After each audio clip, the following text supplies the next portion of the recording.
Bangladesh cricket board বিসিবির নির্বাচনের আগেই এক নতুন নাটকীয় মোড় দেখা দিয়েছে। দুর্নীতি দমন কমিশন দুদকের পর্যবেক্ষণের কারণে প্রাথমিকভাবে খসড়া ভোটার তালিকা থেকে বাদ পড়েছিল 15টি ক্লাব।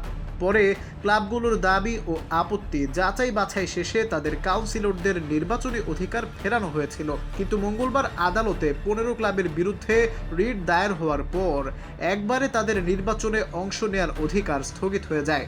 এই ক্লাবগুলোর মধ্যে রয়েছে Axiom cricketers, Dhaka cricket academy, Mohammad cricket club, Nawabganj cricket coaching academy, Purbachal sporting club, Gulshan cricket club, old Dhaka cricketers, Vikings cricket academy, Banani cricket club, Nakhalpara cricketers, Mohakhali cricket academy, Dhanmondi cricket club, Pacific cricket club, Sapphire sporting club ও Alpha sporting club. নাটকের পর নাটকের এই পরিস্থিতিতে আগামী দিনগুলোতে নির্বাচন issue কোন দিকে মোড় নেবে তা দেখার বিষয় হয়ে দাঁড়িয়েছে। Al Mahmud, ultimate sports.